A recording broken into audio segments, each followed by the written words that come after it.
दाऊद इब्राहिम के सामने बैठा था। पाकिस्तान के कराची में दाऊद का घर था वो। दाऊद से चंद सवाल पूछे, जवाब मिले कई सारे। दाऊद ने बातचीत में लिए कुछ हिंदुस्तानियों के नाम। आखिर इन हिंदुस्तानियों से दाऊद का क्या काम? दाऊद ने कहा, ये हिंदुस्तानी उसे देते हैं खबरें, होती है उनसे बातचीत। कौन है ये दागी हिंदुस्तानी? क्या कुछ बड़े क्रिकेटर, क्या कोई बड़ा नेता, बड़ा पुलिस अफसर या फिर बिजनेसमैन? दाऊद से मिलने वाला बोला, दाऊद ने लिए थे इन सब के नाम। देखिए चौंकाने वाला सच जो सामने लाएगा दाऊद के दोस्त जो हैं भारत के भेदी।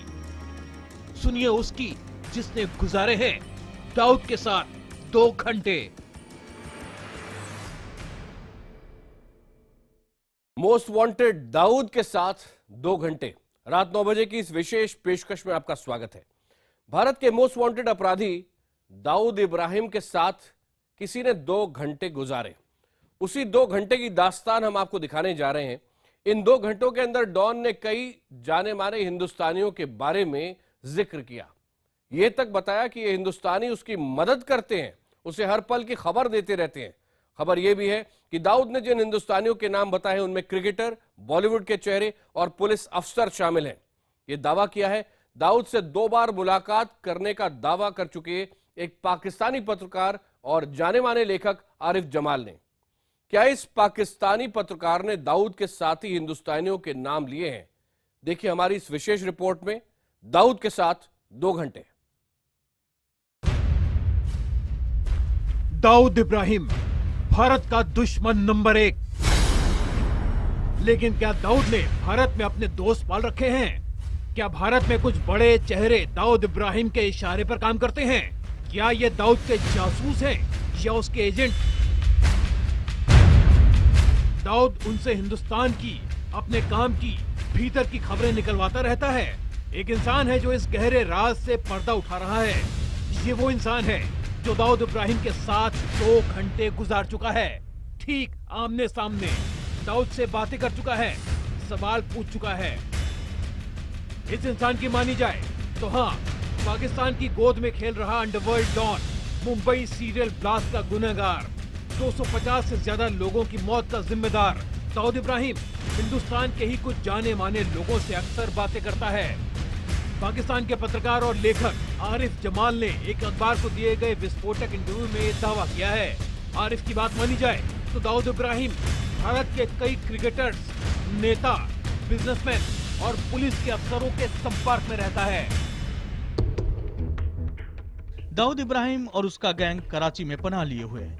पाकिस्तान के खिलाफ इससे बड़ी कोई बात नहीं हो सकती। मेरे पास जो सबूत हैं उनके सामने आने पर भारत और पाकिस्तान में कई हाई प्रोफाइल लोगों को नुकसान हो सकता है। दाऊद से मुलाकात में भारतीय राजनीति से जुड़े या दूसरे ताकतवर लोगों के नाम भी सामने आए। कुछ बड़े लोगों के नामों का जिक्र हुआ और मैं कुछ देखा। मैं भारत आना चाहता हूं, इसलिए मैं ये नाम नहीं बता सकता। मैं आपको बता सकता हूं कि अगर मैं वे सारी चीजें बता दूं तो भारत में बहुत सारे लोगों को दिक्कतें होंगी जो बहुत ताकतवर हैं। ये लोग पुलिस, बिजनेस, पॉलिटिक्स, स्पोर्ट्स, करीब करीब सभी क्लासेस में से थे। इन नामों में प्रमुख बिजनेसमैन और क्रिकेटर्स थे। जिन क्रिकेटर्स के नाम सामने आए थे उनमें से 1-2 तो अब भी खेल रहे हैं। तो सुना आपने, पाकिस्तान का एक पत्रकार और लेखक 2 बार खुद दाऊद इब्राहिम से मिलने के लिए गया। तकरीबन 2 घंटे का वक्त उसने दाऊद के साथ बिताया। लेकिन ये राज उसके ही सीने में दफन है कि आखिर बातचीत के दौरान दाऊद ने किन भारतीयों का नाम लिया जिनसे वो लगातार संपर्क में हैं। लेकिन सबसे ज्यादा चौंकाने वाली बात ये कि इस दौरान उन क्रिकेटर्स का भी नाम सामने आया जिनसे वो बातचीत करता है, संपर्क में हैं और वो अब भी खेल रहे हैं। वैसे भी क्रिकेट को दाऊद की पहली मोहब्बत कहा जाता है और बॉलीवुड को दूसरी। क्रिकेट में मैच फिक्सिंग का जनक है दाऊद इब्राहिम। करोड़ों अरबों के क्रिकेट सट्टा बाजार का आज भी किंग है दाऊद। क्रिकेट के हर मैच की हर गेंद पर सट्टा लगाकर खिलाड़ियों को खरीदने की साजिशों का पर्दाफाश कई बार हो चुका है। पैसा लेकर ईमान बेचने वाले कई क्रिकेटर भी बेनकाब हो चुके हैं। ऐसे में ये खुलासा अहम हो जाता है कि दाऊद जिन क्रिकेटर्स का जिक्र कर रहा था उनमें से 1 या 2 अब भी खेल रहे हैं। तो क्या ये क्रिकेटर क्रिकेट में दाऊद के एजेंट की तरह काम कर रहे हैं? क्या दाऊद अब भी क्रिकेट में फिक्सिंग में इन खिलाड़ियों का इस्तेमाल कर रहा है? क्या दाऊद के दोस्त इन 1 या 2 क्रिकेटर्स के नाम सामने आएंगे? दाऊद और सट्टेबाजी का रिश्ता इतना गाढ़ा रहा है कि जब पाकिस्तानी क्रिकेट बोर्ड फिक्सिंग की जांच कर रहा था तो कहा यह भी जाता है कि एक वरिष्ठ जांच अफसर ने बाकायदा दाऊद से मुलाकात कर इस धंधे में शामिल दागी पाकिस्तानी क्रिकेटर्स के नाम जाने थे। बॉलीवुड से भी दाऊद का लगाव पुराना है। अक्सर चर्चाएं आती और उड़ती रहती हैं कि बॉलीवुड में दाऊद का बेशुमार काला पैसा लगा हुआ है। ऐसे में क्या दाऊद के भारतीय दोस्त क्या बॉलीवुड के अभिनेता या अभिनेत्री हो सकते हैं? वो भारत में रहकर दाऊद की मदद कर रहे हैं। अगर दाऊद किसी से भारत में बात कर रहा है तो उसका मतलब क्या हो सकता है? वो किसी पाकिस्तानी से बात कर रहा है या दाऊद को कोई अमेरिका से कॉल करता है तो इसका क्या मतलब है? मतलब आप बखूबी समझ सकते हैं। दाऊद से मेरी दोनों मुलाकातों में ये नाम सामने आए। बिजनेसमैन और क्रिकेटर्स जिनके नामों की चर्चा दाऊद से मुलाकात में हुई, उनका क्या रोल है इसके बारे में ज्यादा नहीं पता, लेकिन हाँ, वो बहुत बड़े और चर्चित नाम थे। आरिफ जमाल साहब का शब्द किसी बम से कम नहीं है। दाऊद इब्राहिम से मुलाकात करने के बाद कम से कम वो ये बात तो समझ ही गए हैं कि दाऊद की मदद करने वाले हिंदुस्तान में अभी भी कई लोग जिंदा हैं। ये लोग हिंदुस्तान के साथ गद्दारी कर रहे हैं, उस इंसान की मदद कर रहे हैं जो हमेशा हिंदुस्तान में खून की होली खेलना चाहता है, और इसकी मदद खुद पाकिस्तान भी कर रहा है। वो पाकिस्तान जो भारत में आतंक फैलाने की ब्रिगेड को भी पनाह देता है, जिसकी सरजमी पर लश्कर-ए-तैयबा और अब जमात-उद-दावा का मुखिया हाफिज मोहम्मद सईद खुलेआम भारत के खिलाफ जहर उगलता घूमता है। उसी पाकिस्तान का प्यादा है दाऊद। प्यादा भी नहीं, शायद वजीर है दाऊद। तो क्या दाऊद भारत के खिलाफ पाकिस्तान का इक्का है? वो इंसान जिसके कंधे पर रखकर पाकिस्तान दनादन गोलियां दागता है। दाऊद या उसका गैंग पाकिस्तान में वहां की सरकार के सपोर्ट के बिना नहीं रह सकता है। सच ये है कि पाकिस्तान अमेरिका सहित दुनिया भर में वांटेड दाऊद को अपने पास रखना चाहता है। इसके लिए वो देश बहुत से रिस्क लेने को तैयार है। दाऊद को वहां के प्रधानमंत्री से लेकर पूरी पॉलिटिकल लॉबी का सपोर्ट हासिल है। दाऊद को पाकिस्तानी आर्मी का भी क्रिटिकल सपोर्ट मिला हुआ है। इस सपोर्ट के बिना उसका पाक में रहना मुमकिन नहीं है। आखिर दाऊद के किस एहसान तले दबा है पाकिस्तान? बताए तो यहाँ तक जाता है कि दाऊद इस वक्त पाकिस्तान के सबसे बड़े प्रॉपर्टी डीलर्स में से एक है। इतना ही नहीं, पाकिस्तान के स्टॉक मार्केट में भी दाऊद का सिक्का चलता है। उसका बेहिसाब पैसा लगा हुआ है वहाँ। और आज भी पाकिस्तान में कर्जा देने का सिंडिकेट हुंडी दाऊद के नाम पर ही बखूबी चलता है। कहा यह भी जाता है कि दाऊद ने कर्ज और घाटे में डूब रहे पाकिस्तान के सेंट्रल बैंक को डॉलर्स का मोटा कर्जा देकर उबारा था। 2007 में ही पाकिस्तान छोड़ अमेरिका बच चुके लेखक और पत्रकार आरिफ जमाल कहते हैं कि शायद इन्हीं एहसानों के चलते पाकिस्तान में दाऊद का नाम बुराई से नहीं जोड़ा जाता। पाकिस्तानियों के मन में दाऊद को लेकर कोई नफरत नहीं है। वो एक भारतीय है जो पाकिस्तान में रहने वालों की मदद करता है, इसलिए वहाँ के लोग उसे मसीहा मानते हैं। उनके मुताबिक वो जो भी काम कर रहा है वो पाकिस्तान के भले के लिए कर रहा है। दाऊद दरअसल भारत की कई क्षेत्रों में मदद कर रहा है। वो कई हवालों से पाकिस्तान की मदद कर रहा है, भारत के खिलाफ भी, दुनिया में बाकी चीजों के खिलाफ भी। दाऊद ज्यादातर पाकिस्तान सरकार और सेना के लोगों से मिलता है। वहाँ के अमीर बिजनेसमैन भी दाऊद के टच में हैं। मैं इन लोगों के नाम नहीं बता सकता। साफ है, दाऊद इब्राहिम भले ही भारत से सालों पहले भाग आया हो, लेकिन उसने अपने नापाक इरादों को भारत से अब भी जोड़ रखा है। दाऊद इब्राहिम लगातार अपने मादरे वतन के साथ गद्दारी करता रहता है। दरअसल उसने भारत में कुछ भेदिये बना रखे हैं जो लगातार उन्हें कुछ जानकारियां देते रहते हैं। कुछ बिजनेसमैन और क्रिकेटर्स उसके संपर्क में हैं।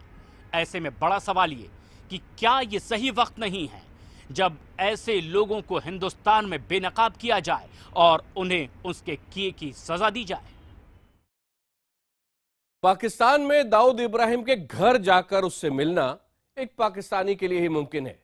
एक भारतीय अगर करना चाहे तो भी दाऊद की छाया भी उसे नसीब नहीं होगी।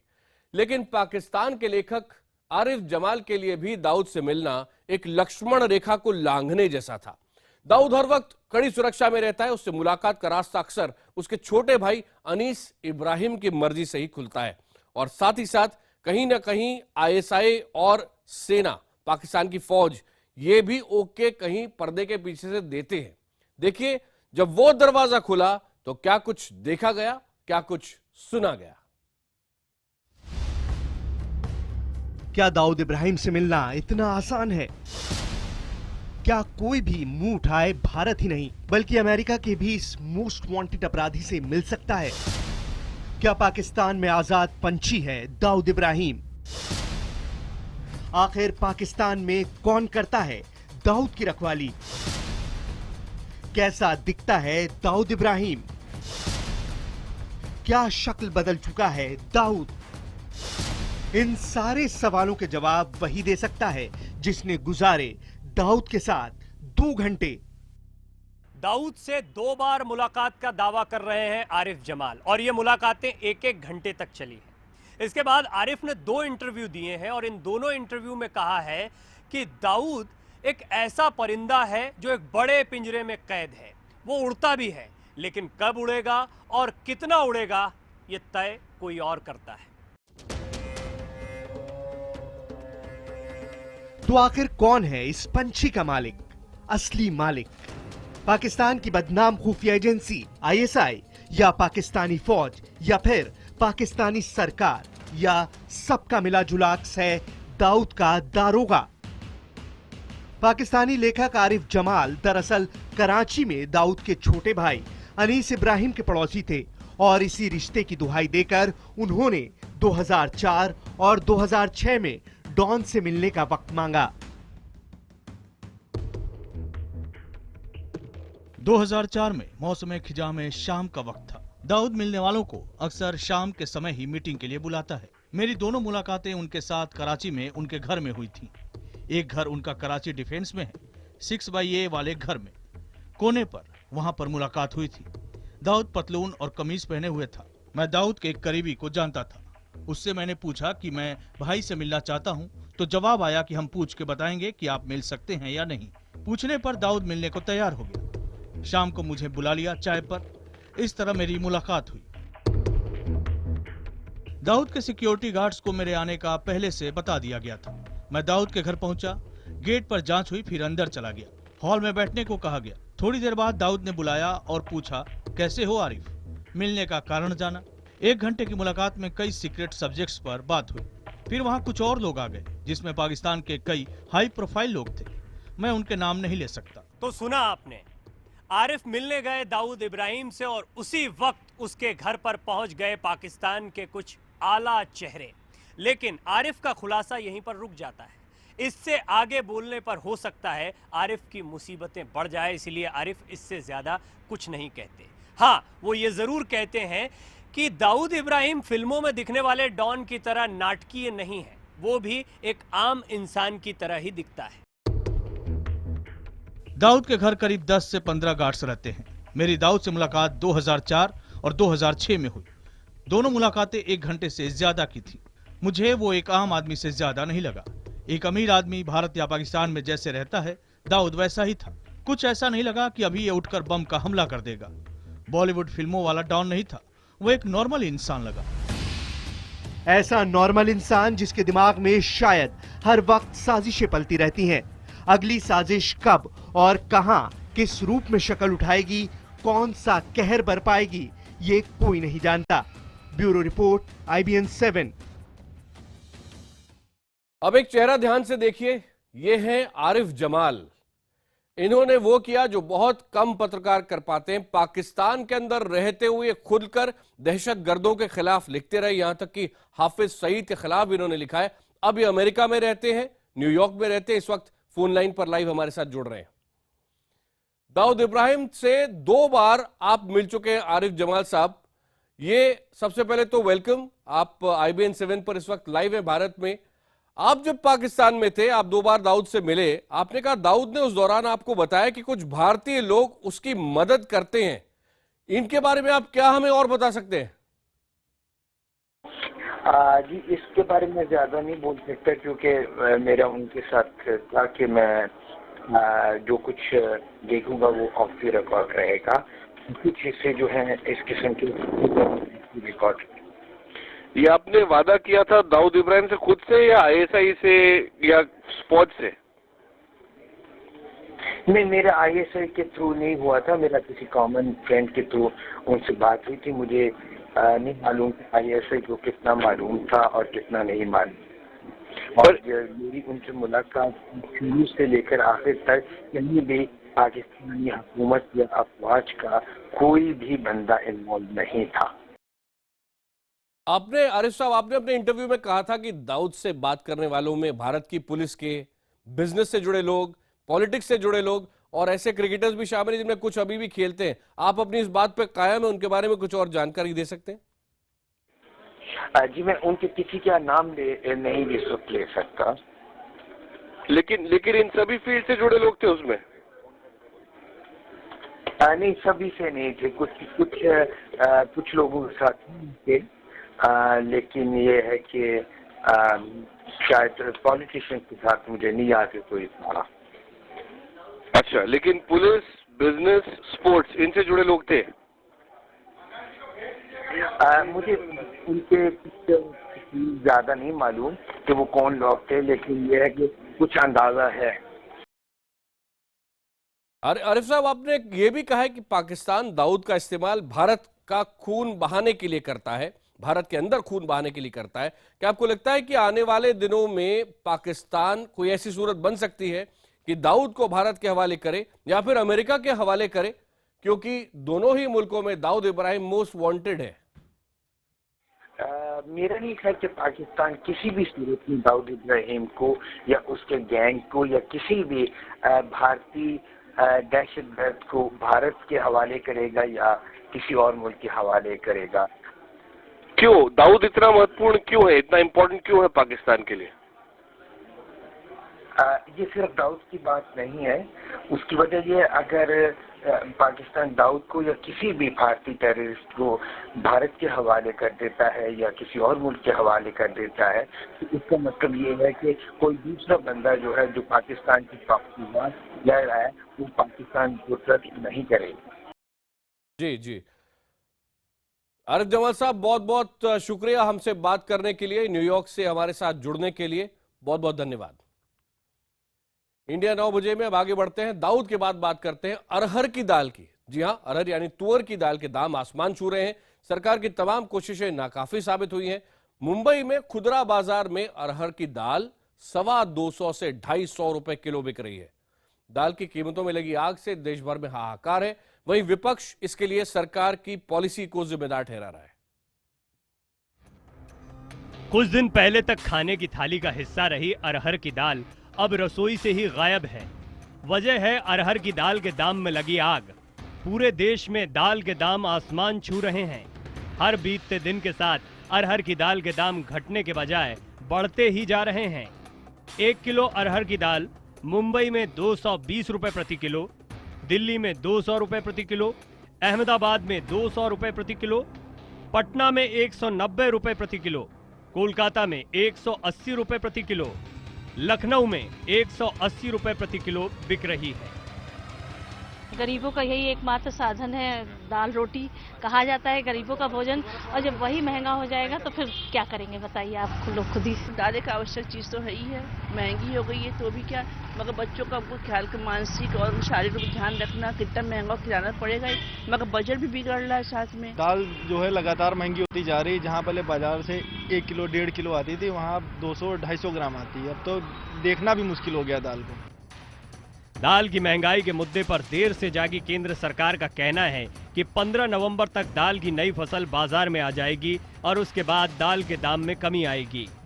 2 मिलियन टन दालें कम पैदावार हुई देश में, उसकी वजह से कुछ समस्याएं हैं, लेकिन 5000 मेट्रिक टन दाल आ चुकी है, जो कि यहाँ 120 रुपये के भाव से तुर्की वितरित होगी। 2000 मेट्रिक टन के और हम ऑर्डर जारी कर रहे हैं, टेंडर जारी कर रहे हैं। और 15 तारीख से 15 नवंबर से देश में तुर दाल जो यहाँ पैदा होती है वो मार्केट में आने जा रही है। अरहर की दाल के दाम को लेकर विरोधी दल भी केंद्र सरकार को जमकर कोस रहे हैं।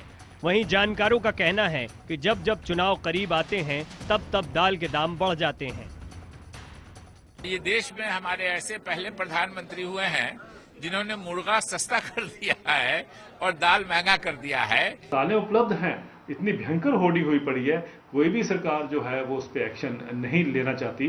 कारण एक स्पष्ट था, क्योंकि इलेक्शन थे और इलेक्शन जो है वो प्याज और दालों से लड़े जाते हैं। सवाल ये कि आखिर अरहर की दाल के दाम बेकाबू हुए क्यों? जो दाल कुछ महीने पहले तक 60 से 70 रुपए प्रति किलो बिक रही थी, उसके दाम अचानक 200 रुपए प्रति किलो तक कैसे पहुंच गए? इसका जवाब तलाशने के लिए IBN 7 की टीम मध्य प्रदेश के होशंगाबाद पहुंची। इस इलाके को दाल का कटोरा कहा जाता है। इस इलाके के किसानों का कहना है कि बीते साल बेमौसम बरसात और ओलों ने खेत में खड़ी फसल तबाह कर दी थी।